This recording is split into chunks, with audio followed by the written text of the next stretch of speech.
Bismillah walhamdulillah wassalatu wassalamu ala sayyidina rasulillah sayyidina Muhammadin ibni Abdillah wa ala alihi wa sahbihi wa man tabi'ahu wa wala la hawla wa la quwwata illa billah amma ba'du.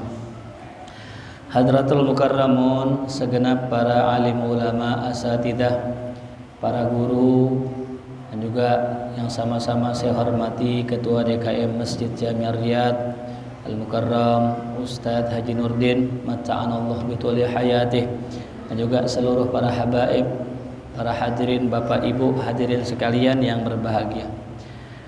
Alhamdulillah kita masih di dalam pembahasan tentang sholat ya. Ini pembahasannya begitu panjang karena tiap-tiap gerakan sholat yang kita kerjakan memiliki makna dan filosofi tersendiri ya. Maka ibadah sholat yang kita kaji berminggu-minggu ini memang seperti kerjaannya ya. Yang namanya sholat itu ya panjang sampai kita mati ya. Makanya pun kalau seandainya ada pembahasan yang sudah pernah dibahas atau yang sudah pernah kita tahu, maka tidak menjadi masalah, karena yang namanya kita sholat juga terus menerus ya. Bisa jadi kita udah tahu cuman lupa, maka diingatkan lagi. Nah, kita kemarin sudah membahas tentang masalah duduk istirahat ya, disertai kesunahan bangunnya, dari mana mulai takbirnya. Dijelaskan dalam kitab Al-Adhkar, dimulai takbirnya ulama terbagi 3 pendapat. Yang pertama ketika pas bangun, Allahu Akbar sampai sampai diri. Yang kedua disunnahkannya sampai duduk istirahat, Allahu Akbar, sisanya diri nggak pakai takbir. Lalu yang ketiga, ini yang saya sering amalkan, yaitu duduk dulu. Allah nggak pakai Allahu Akbar, duduk baru Allahu Akbar. Nah itu ya. Jadi ada 3 cara ya. Boleh nggak Ustadz saya bangun, duduk sampai diri, takbir semua? Ya silahkan kalau sanggup, napasnya panjang ya. Dari sujud Allahu Akbar. Kalau panjang silahkan, jangan sampai putus. Napasnya putus, jangan ya. Cukup kita ambil pendapat yang ketiga, takbirnya mulai setelah duduk istirahat. Dan kita juga kemarin sudah membahas tentang duduk istirahat ya. Menurut mazhab Syafi'i sunnah, menurut mazhab yang lain tidak sunnah. Jadi yang menyunahkan duduk istirahat hanya mazhab Syafi'i. Yang lain enggak, Hanafi, Maliki, Hambali enggak sunnah. Yang sunnah hanya mazhab Syafi'i. Nah itu ya. Jadi terkadang mazhab Syafi'i memang memiliki pendapat khusus. Nah ini sebagaimana ini pembahasan kita malam hari ini. Diriwayatkan daripada Anas bin Malik radhiyallahu anhu, anna Nabiyya sallallahu alaihi wasallam qanata syahran ba'da ruku'. Diriwayatkan dari Sayyidina Anas bin Malik radhiyallahu anhu bahwasanya baginda Nabi Muhammad sallallahu alaihi wasallam qanata, melakukan kunut.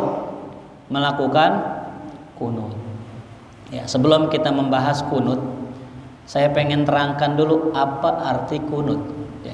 Karena banyak orang yang nggak paham nih makna kunut. Dipikir kunut itu apa? Allahumma hdina fiman hadait. Bukan. Itu doa kunut ya. Jadi kunut itu maknanya diri lama, itu namanya kunut. Kalau orang berdiri lama namanya kunut. Mau baca doa kek, mau nggak baca doa kek, itu diri lama namanya kunut ya. Tuh. Makanya dalam Al-Qur'an ya, hafidhu 'alas sholawat wa sholatil wusta wa qumu lillahi qanitin. Kalimat qanitin maknanya kunut. Sehingga kata Allah dalam Al-Qur'an, jagalah sholat, terutama sholat apa? Wusta. Namanya apa? Wusta. Nah pertanyaannya, kok disebut khusus nih wusta ini? Jagalah sholat yang 5, terkhusus sholat yang tengah-tengah. Nah, sholat apa itu sholat tengah-tengah? Ya, ada yang mengatakan sholat tengah-tengah, sholat Johor, karena di tengah-tengah siang. Ada juga yang mengatakan sholat maghrib di tengah-tengah antara siang dan malam. Ada juga yang mengatakan sholat wusta, sholat isya, karena boleh dikerjakan di tengah malam jam 12. Benar juga. Ada yang mengatakan sholat wusta, sholat asar, karena sholat asar di tengah-tengah antara 2 sholat siang, subuh zuhur dengan maghrib isya. Tuh. Jadi sholat wusta sholat apaan? Nah, ada juga yang mengatakan sholat wusta sholat subuh. Dengan dalil apa sholat subuh? Wa qumu lillahi qanitin, dan berdirilah kalian dengan kunut. Sholat yang ada kunut itu sholat apa ya? Subuh. Jadi sholat wusta ini hadirin, kalau kita tinggalkan dampak besar buat kehidupan kita. Jangan sampai kita tinggalin. Nah, sholat apa Ustaz? Ya tadi, bisa sholat Johor, bisa sholat asar, bisa sholat maghrib, bisa sholat isya, bisa sholat subuh. Intinya jangan tinggalin semuanya gitu intinya.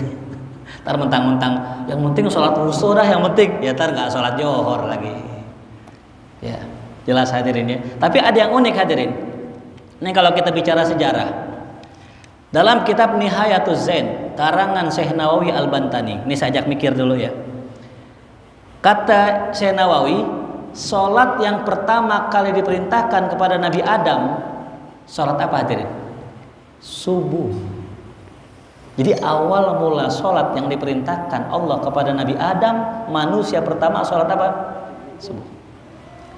Dan dalam hadis, ya, dalam hadis Nabi Muhammad SAW ya, itu memberikan satu isyarat bahwa sholat wusta itu sholat asar.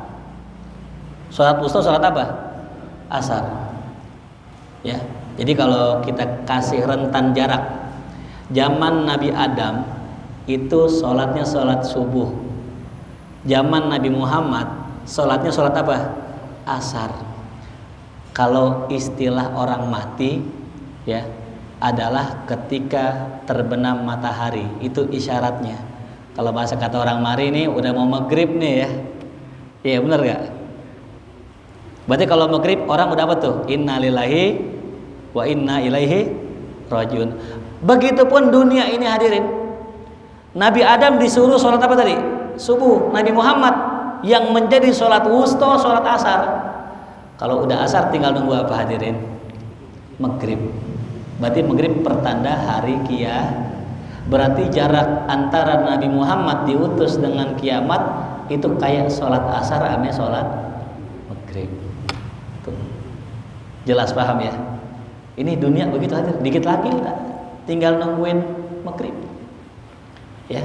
Kata NASA, ini NASA ya, tahu NASA? Orang Amerika sono. Diperkirakan kiamat itu kurang lebih 200 tahun lagi. Kurang lebih. Ada yang mengatakan 100 tahun lagi. Ada yang mengatakan 100 tahun. Ya. Insyaallah Pak Haji nggak ngalamin, aman insyaallah. Kecuali umurnya panjang 100 tahun lagi ya. Jadi ada yang mengatakan demikian hadir, bentar lagi kiamat ini. Ya. Udah asar pengen ketemu maghrib, lah kan tinggal nungguin ya qomat itu hadir. Ya. Nah, makanya Rasulullah diturunkan satu surat namanya Wal Asri. Kenapa namanya Wal Asri? Demi waktu asar. Berarti Rasulullah ini generasi apa? Wal Asri. Tinggal nunggu apa? Maghrib. Tuh ya, itu isyarat hadirin ya. Bahwa ini kita sekarang generasi Wal Asri, tinggal nungguin maghribnya doang. Ya. Yang kalau maghrib lihat aja Bang Cecep udah datang belum? Kalau udah datang dikit lagi maghrib tuh. Kak Idam udah nyetel ini belum tuh Quran? Dikit lagi maghrib. Jelas ya hadirin. Nah ini ada salah satu hadis diriwayatkan oleh Anas bin Malik radhiyallahu anhu mengatakan bahwa Nabi tadi kunut. Ya, jadi kunut itu berdiri panjang, berdiri lama. Ya, mau baca Quran kayak mau nggak baca tetap namanya apa? Kunut. Nah, Rasul suatu hari pernah membaca doa kunut ya selama sebulan. Pernah kunut selama sebulan. Ba'dar ruku, setelah ruku. Nah, ini perbedaan hadirin. Mazhab Imam Malik kunutnya sebelum ruku. Jadi kunut juga mazhab Malik, cuman sebelum ruku. Jadi minal jinnati wan nas. Diam. Lama diam. Diam baru Allahu Akbar ruku. Itu kunut udah. Karena asalnya kunut apa tadi? Berdiri lama. Nah, kita mazhab Syafi'i beda kunutnya. Kunutnya kita setelah ruku. Sami Allahu liman hamidah. Diam. Nah, cuman begini hadirin, dalam mazhab Syafi'i, dalam kitab Al-Adhkar An-Nawawi disebutkan ulama kita mazhab Syafi'i ini ada 3 pendapat masalah kunut. Nah, ini dia. Kita pendapat yang kita pegang, yang kita amalkan di Masjid Ar-Riyadh ini, pendapat yang pertama yaitu apa? Disunnahkan angkat tangan ya, dan tidak usap muka. Ya. Allahumma hdina fi man hadait, amin. Wa sallallahu ala sayyidina Muhammadin nabiyil ummi wa ala alihi wa sahbihi wa sallam. Enggak usah muka, enggak. Begini langsung turun. Itu kita itu. Pendapat yang kedua mengatakan angkat tangan terus usap muka. Jadi nggak salah kalau ada orang begini terus usap muka, nggak salah, ada yang mengamalkannya. Nah, yang ketiga ini buat jaga-jaga ya, nggak angkat tangan, nggak usap muka. Kapan dipakainya? Pas kodok sholat subuh bareng amedu duha. Biar nggak ketahuan ame mertua kita itu sholat subuhnya kasih. Kan kalau baru jadi nanten baru hadirin, malam begadang kan kerjaannya, iya. Pagi-pagi kesiangan bangun jam 7 sholat subuh pakai begini, mertua curiga hadirin. Mantu dah baru banget kawin udah kodok aja sholatnya kan begitu. Biar nggak ketahuan bagaimana? Nggak usah angkat tangan. Begini ada. Baca Allahumma hdina fiman hadait wa afina fiman afait, udah wa sallallahu ala sayyidina Muhammadin wa alihi wasallam, langsung sujud, aman. Mertua enggak nanya kan ya, kalau kita gini mertua nanya, lu tadi sholat duha emang sejak kapan pakai kunut gitu. Emang dasar nih mantu pinter, dijawab doain Palestina mbak begitu. Kunut nazilah katanya begitu. Ya Allah, emang cerdik mantu nih ya tuh. Nah, jadi tadi kembali lagi, kunut masalah angkat tangan terbagi 3. Ada yang angkat tangan nggak usap muka, ada yang angkat tangan pakai usap muka, ada yang nggak angkat tangan nggak usap muka. Ini boleh kita amalin. Selain tadi tuh kodok ya, biar nggak ketahuan mertua. Boleh juga diamalin kapan? Pas di masjidnya orang Wahabi, orang yang kagak kunut, mazhab Hanafi, itu boleh. Jadi kita hadirin kalau di tempat orang ngikutin aja. Ya. Tetap mau kunut silakan. Jangan kontras banget. Orang pada begini kita begini, jangan. Kita begini aja. Baca dikit-dikit ya. Allahumma hdina fiman hadait wa afina fiman afait. Udah ruku, udah kejar ruku, enggak usah pakai baca dihabisin, udah sekedarnya aja. Boleh nggak? Boleh. Ya, gitu. Jelas ya. Jadi baginda Rasul, kata Sayyidina Anas, pernah melakukan kunut selama 1 bulan setelah ruku. Yada'u ala ahya'in minal Arab. Rasul mendoakan ahya, salah satu kabilah namanya ahya. Ya. Minal Arab, dari kelompok kabilah Arab. Summa tarokahu, kemudian ya ditinggalkan sama Rasulullah. Jadi ada riwayat begini, kata Sayyidina Anas, Rasul kunut cuma sebulan. Itu. Kapan kunutnya? Setiap sholat. Nah, ini dipraktekin sama beberapa ya jamaah-jamaah kita. guru-guru kita, ketika lagi musim sekarang Palestina diserang, Palestina dijajah, di genosida itu, dibom. Nah, kita sebagai saudaranya boleh tuh pas johor kunut, asar kunut, maghrib kunut, isya kunut, subuh kunut, boleh. Namanya kunut nazilah. Apa itu nazilah? Artinya kunut ketika tertimpa musibah. Jelas hadirin. Berapa lama Nabi kunutnya? Cuman 1 bulan. Ini yang dijadikan dalil ame beberapa teman-teman kita. Kalau kunut itu nggak tiap subuh, katanya cuman sebulan doang Nabi. Itu juga kunut nazilah. Nggak usah tuh kunut subuh. Nah, kata saudara-saudara kita daripada kalangan salafi, kita punya dalil lain. Apa dalilnya madhab Syafi'i? Baca di bawahnya, wali Ahmada wad-Daruqutni nahwuhu min wajhin akhar. Tuh, riwayat Imam Ahmad, riwayat Imam Daruqutni dari sisi yang lain, wazada, dan Sayyidina Anas menambahkan, amma fis subhi, adapun kunut yang sholat subuh, falam yazal yaknutu, maka Rasul terusin baca kunutnya hatta faraqad dunya, sampai Nabi berpisah dengan dunia. Tuh. Jadi kalau kunut yang sebulan tadi 5 waktu hadirin. Udah sebulan kelar, Rasul masih nerusin kunut apa tuh? Subuh diterusin sampai Rasul meninggal. Tuh dalilnya. Ya. Jadi ini hadis sahih. Kata siapa? Kata Imam Yahya ibn Syaraf An-Nawawi dalam Kitabul Adhkarnya. Ya, jadi kata Imam Nawawi, hadis ini sahih. Yang bilang hadisnya dhaif suruh ngaji malam Kamis. Menglibur mulu ngaji, ya disuruh ngaji nggak mau, maunya kata dia aja ngaji sini baca kitab. Tuh. Silakan dengar kata Imam Nawawi, bukan kata saya, bukan. Kata Imam Nawawi. Siapa itu Imam Nawawi? Wali. Siapa itu beliau? Muhadditsin. Siapa itu beliau? Mufassirin, ahli ilmu. Yang ngomong bukan saya. Kata Imam Nawawi, hadis Nabi sukunut subuh sampai meninggal itu sahih hadisnya. Ya.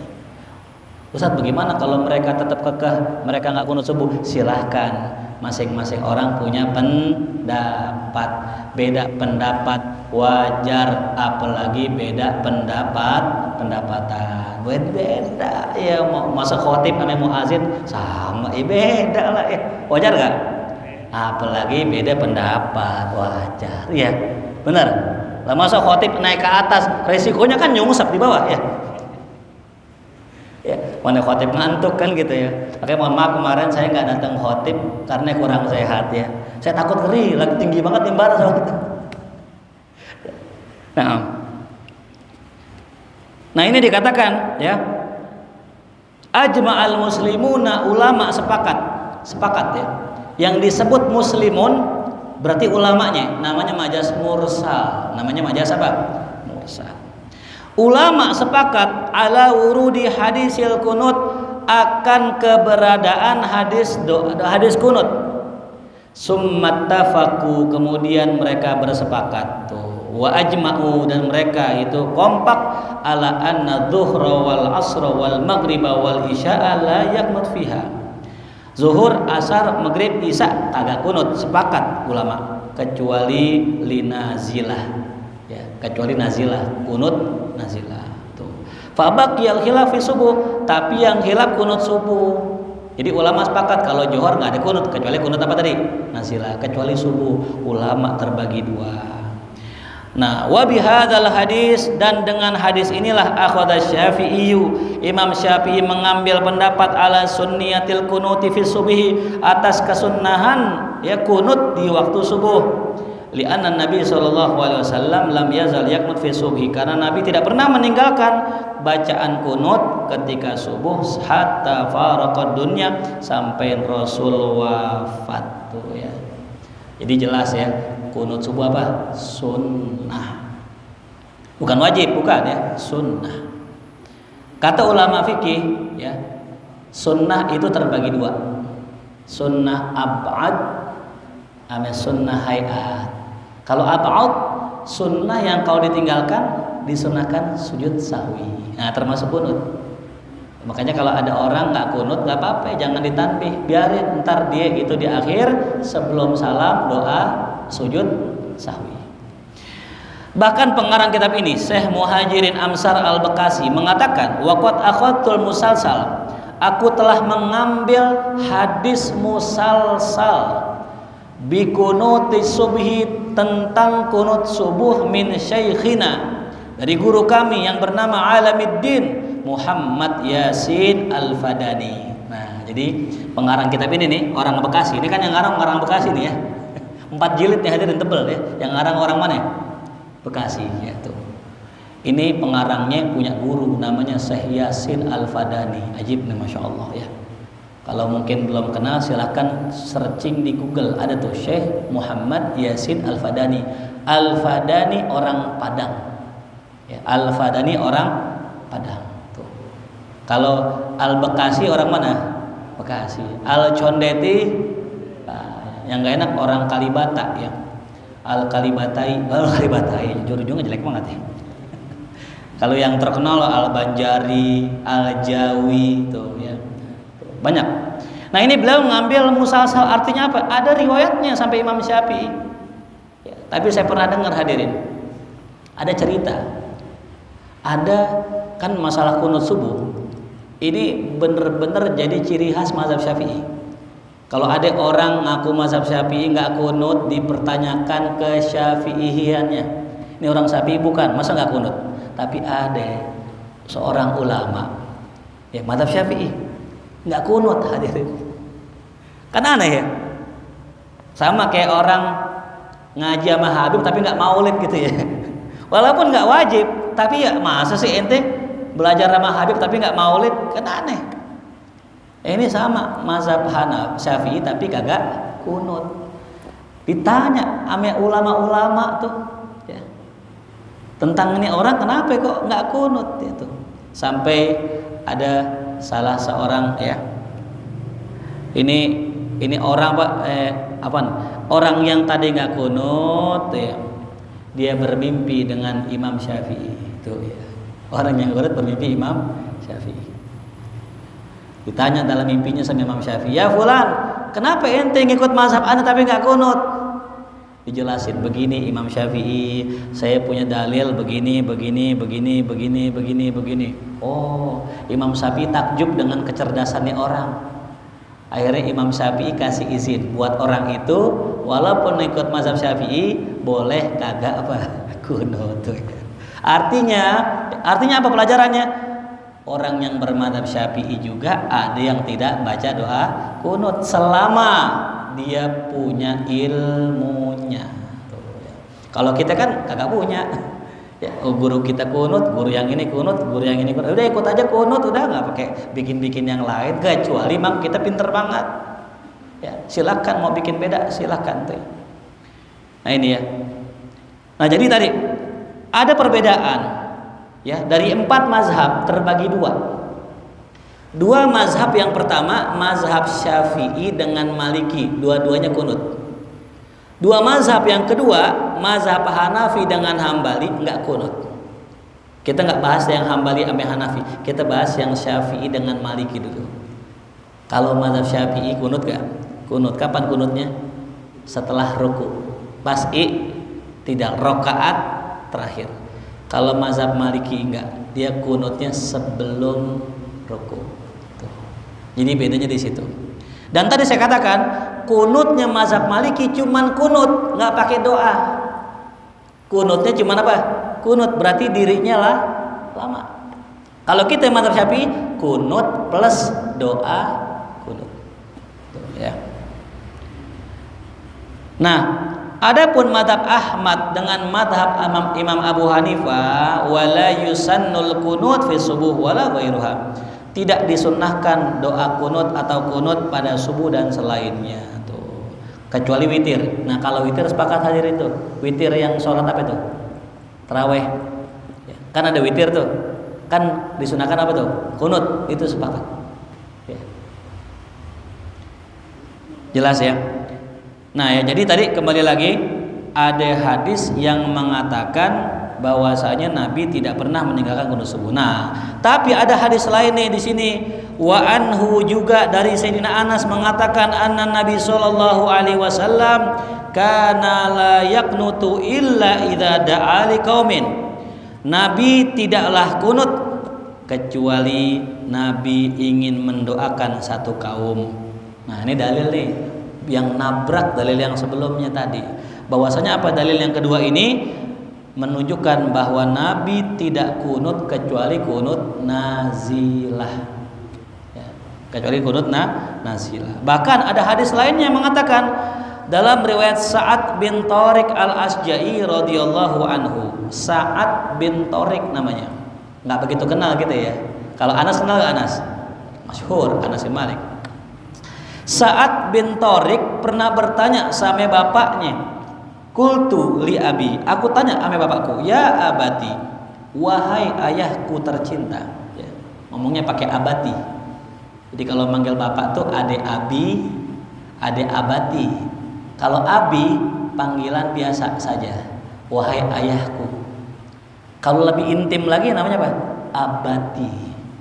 Ya.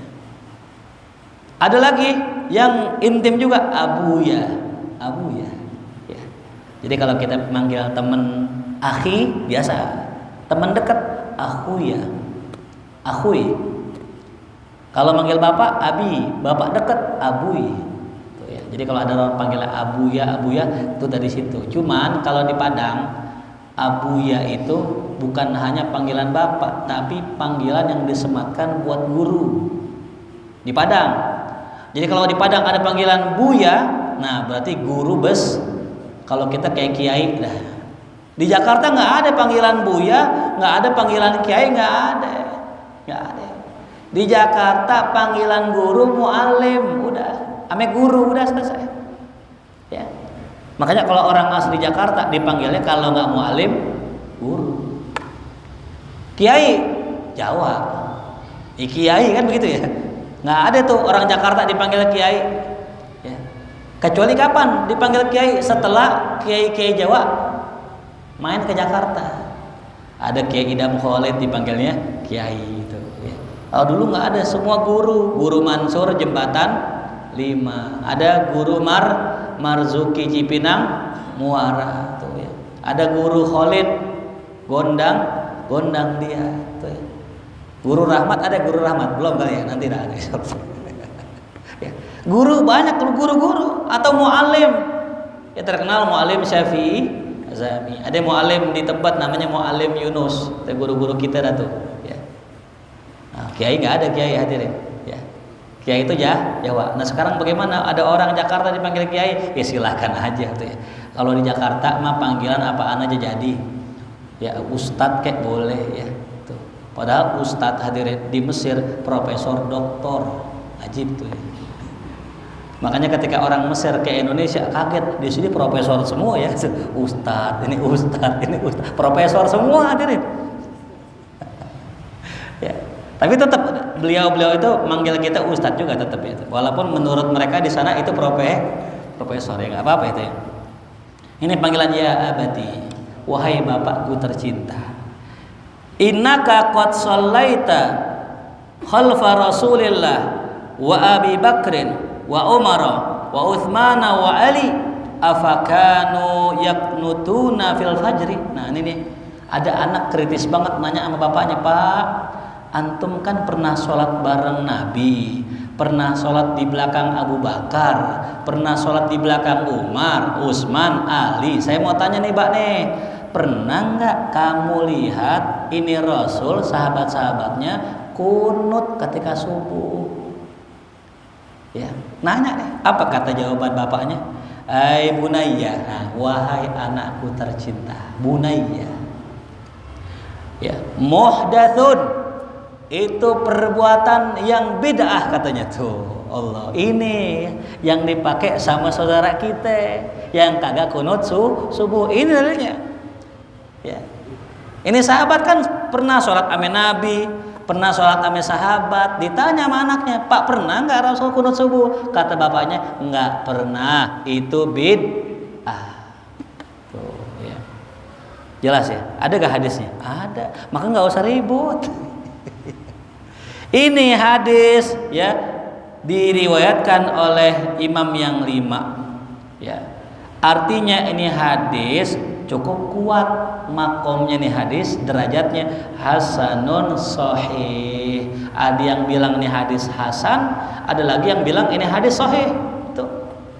Dibilang apa? Kunut subuh bid'ah. Nah, ini hadis yang menjadi pegangan Imam Abu Hanifah. Tuh. Makanya Imam Hanafi kunut gak? Enggak. Dalilnya apa? Ini hadis ini.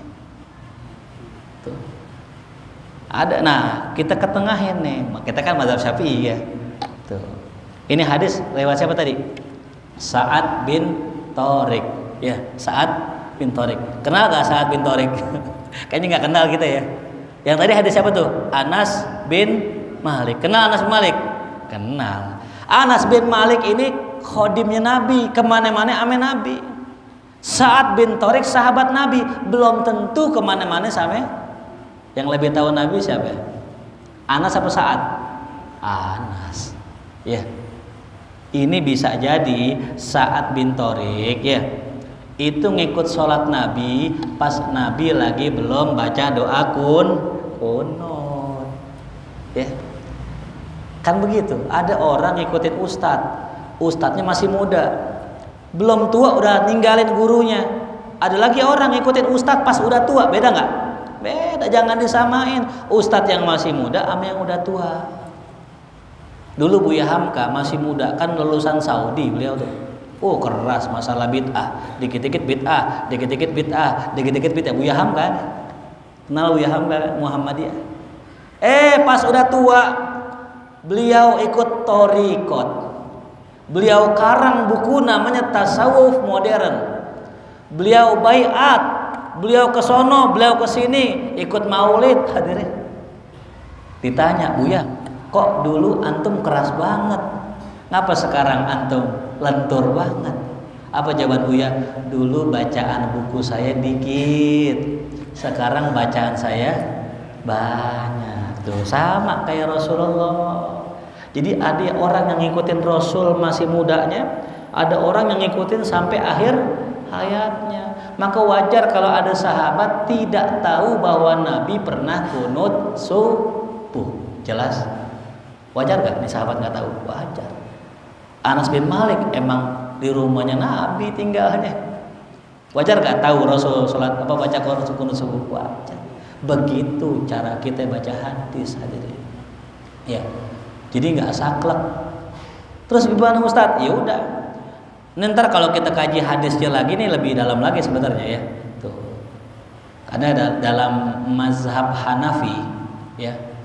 Imam Hanafi tidak menerima hadis ahad namanya.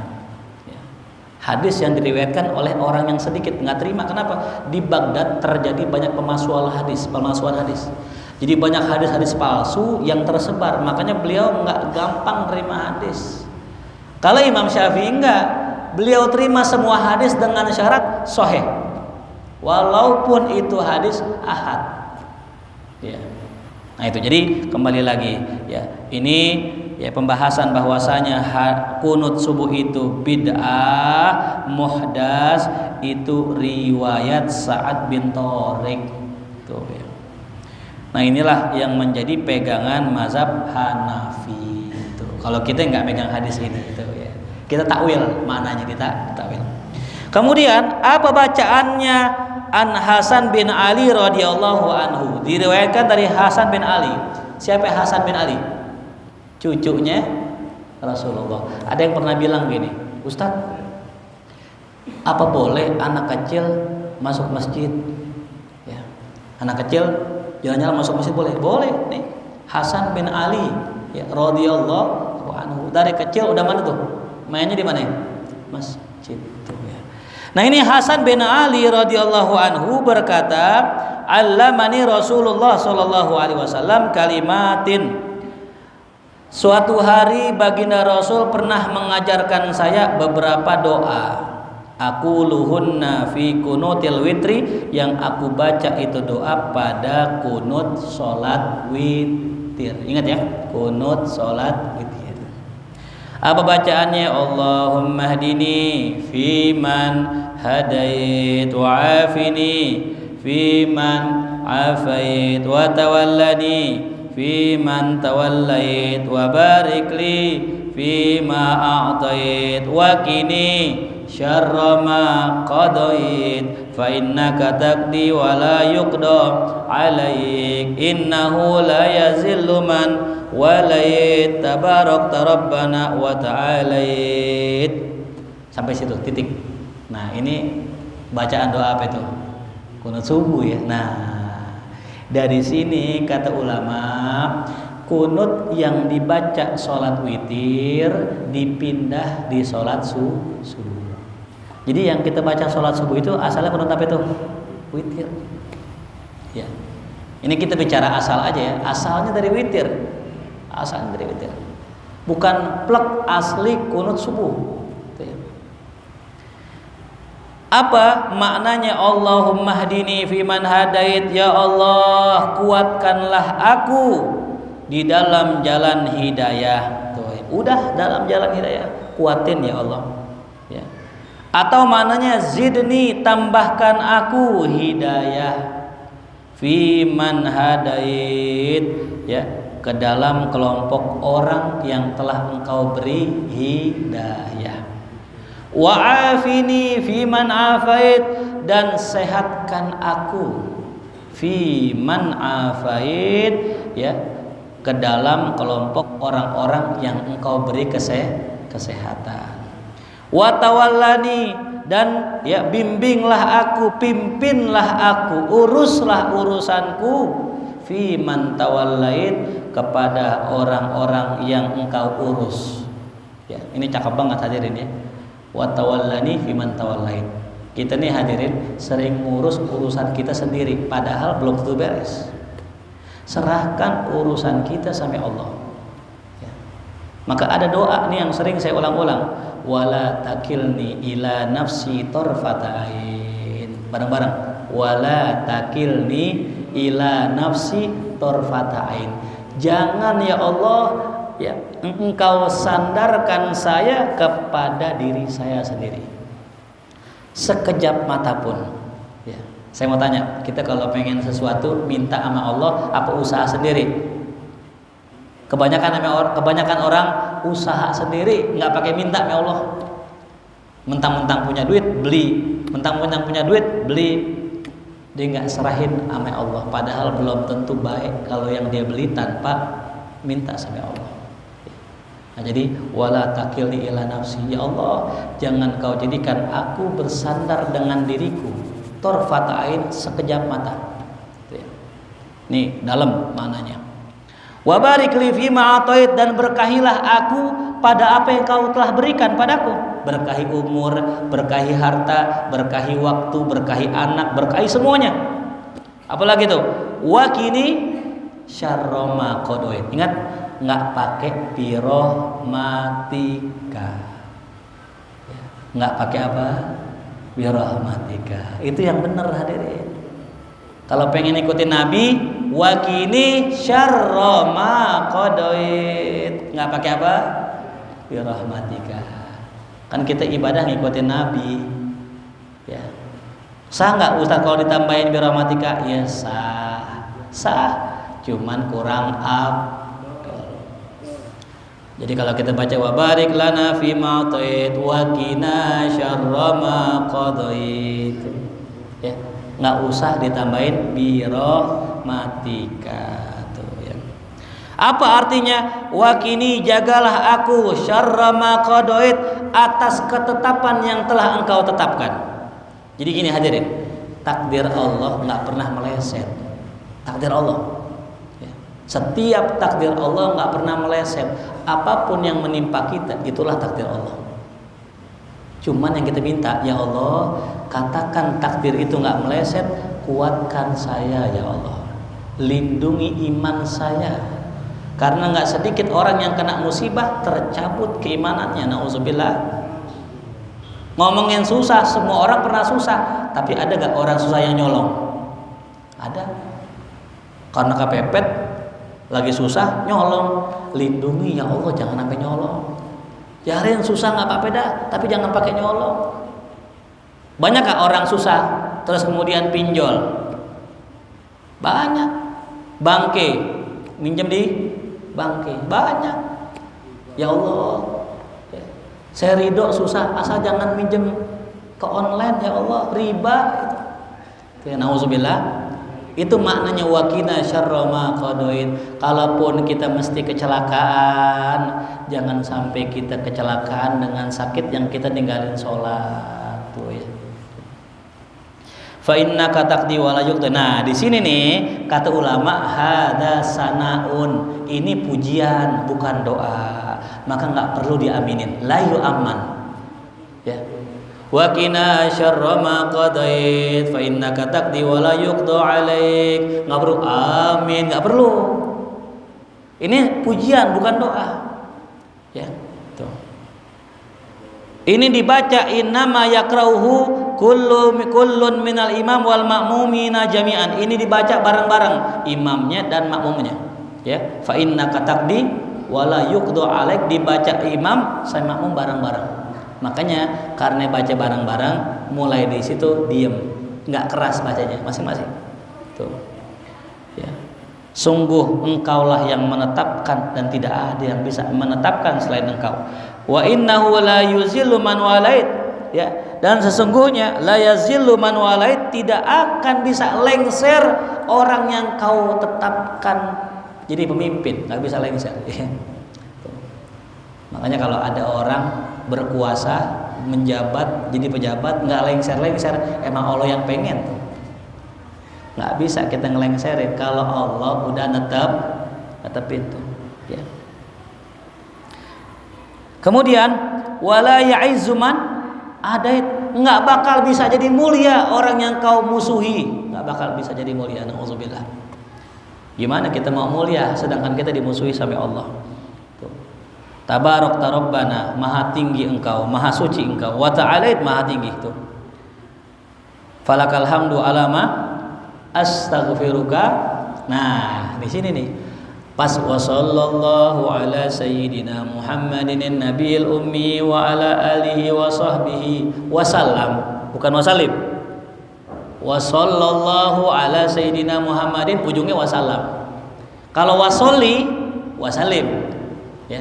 Sholli wasallim, sholla wasallam.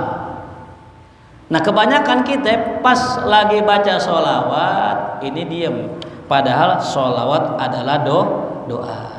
Pas wassallallahu ala sayyidina Muhammadin nabiyil ummi wa ala alihi wa sahbihi wasallam, amin itu. Ya. Jadi pas baca doa kunut awalnya amin, akhirnya amin, karena akhirnya juga sholawat doa. Cuman jarang yang orang yang tahu ya, kadang-kadang udah selesai, udah ya sholawat turun tuh ya.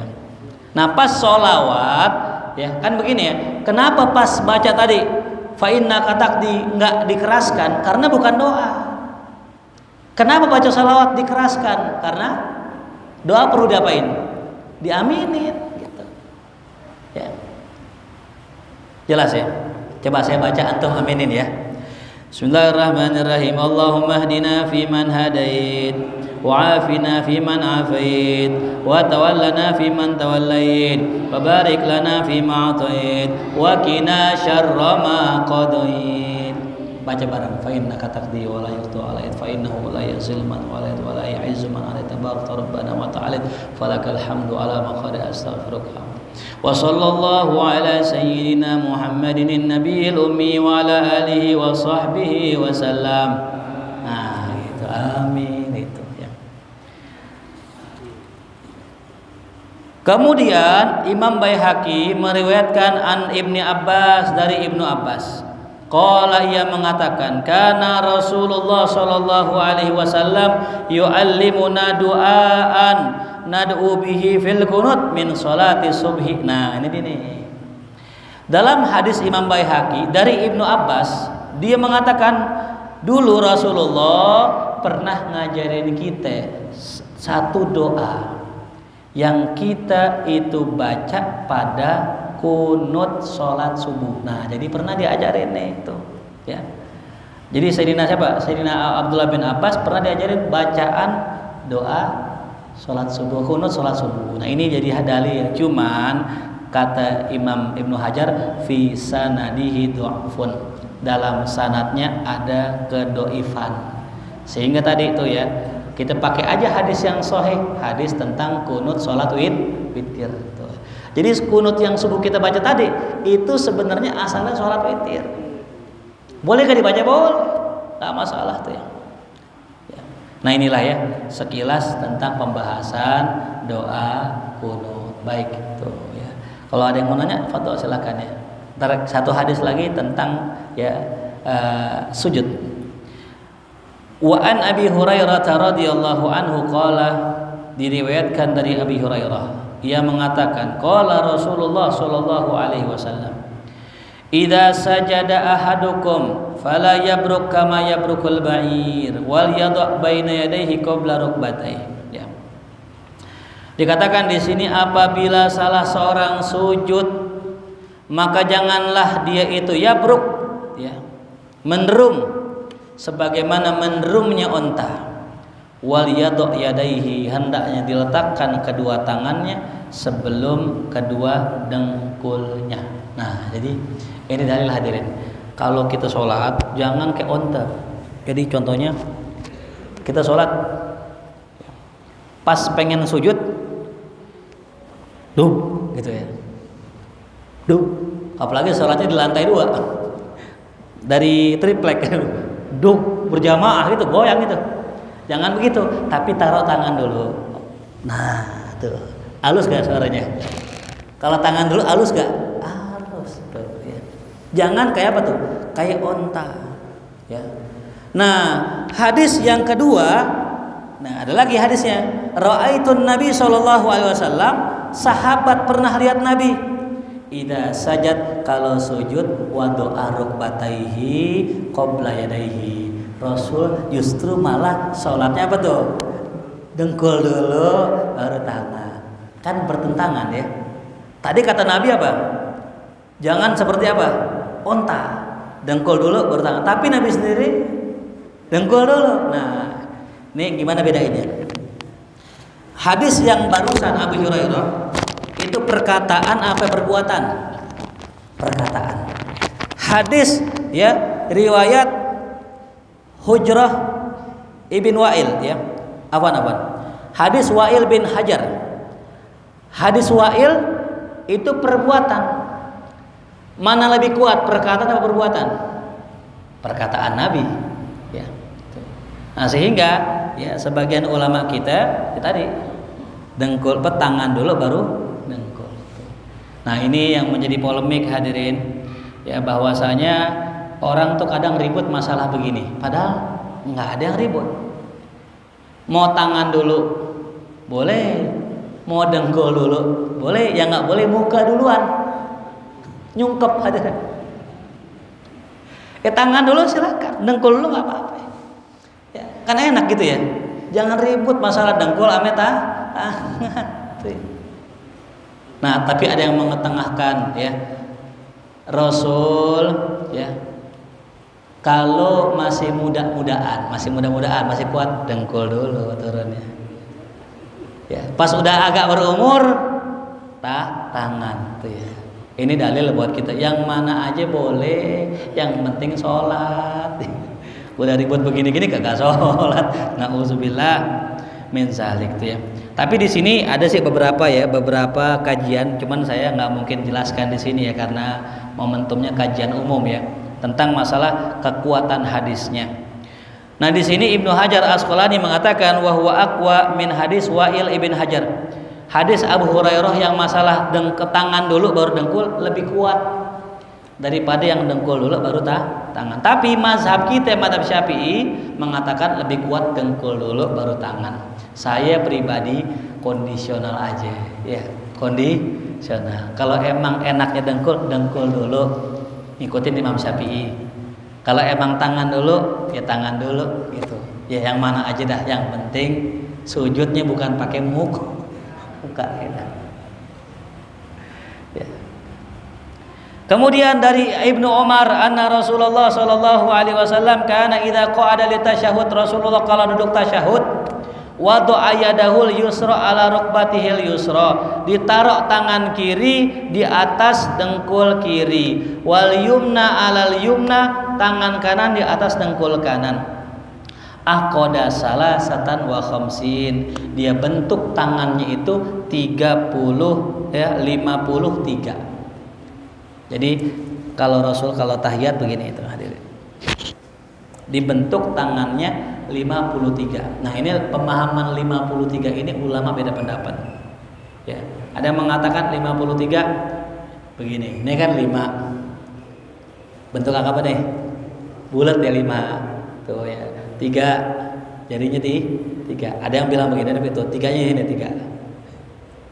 Tapi nanti ada ya mungkin 2 minggu depan setelah kita Idul Adha saya pengen jelasin tentang hitungan dalam Arab dengan jari. Ternyata hitungan Arab dengan jari itu 53 begini hadirin. Jadi kalau kita pakai isyarat 1, 2, 3, 4, 5, 6, 7, 8, 9, 10 begitu. Nah, ntar dalam Arab sampai 100 bisa pakai jari. Sampai 100 begini doang. Ternyata 53 begini. Jadi kalau saya bilang begini, nah berarti berapa nih? 53. Ada nanti ya penjelasannya, cuman dalam kitab yang lainnya. Ya, itu kalau nanti mungkin lebih spesifik minggu depan saya kasih penjelasan detailnya ya. Bagaimana cara berhitung dengan tangan sampai 53? 53 begini. Ya, makanya saya begini. Gitu. Bukan begini.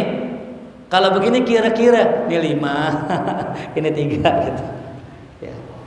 Kira-kira doang ya. Tapi kalau begini ada ilmunya. Ini luar biasanya orang Arab. Kita kan kalau nunjukkan kalau 27 gimana 27? Begini gitu. Nggak perlu 1 jari bisa. Ya. Jadi itu luar biasa ya. Jadi kalau saya bilang ini berapa? Kalau begini 1/2 gitu. Jam berapa? Begini itu 1/2 gitu. Wallahu alam. Bismillah ya. Mungkin sampai sini saja kajian kita. Ada yang pengen bertanya dipersilakan. Fadhal yang pengen nanya ya. Cukup, baik kita baca surat Al-Fatihah. Mudah-mudahan apa yang kita kaji bermanfaat, menjadi ilmu yang menjadi penerang buat kita dalam kubur kita, dan juga mudah-mudahan Allah kasih kita taufik hidayah istiqomah mati husnul khotimah. Kita doakan buat guru-guru kita, wabil khusus buat Bang Cecep yang sedang sakit, semoga Allah angkat penyakitnya. Buat Ustaz Nurdin juga yang kurang sehat, Allah angkat penyakitnya, dan keluarga-keluarga kita semua yang hadir pada malam hari ini, mudah-mudahan diangkat penyakitnya, disembuhkan penyakitnya. Al-Fatihah. A'udzubillahi minasyaitonirrajim. Bismillahirrahmanirrahim. Alhamdulillahirabbil alamin arrahmanir rahim maliki yaumiddin. Iyyaka na'budu wa iyyaka nasta'in. Ihdinas siratal mustaqim. Siratal ladzina an'amta 'alaihim ghairil maghdubi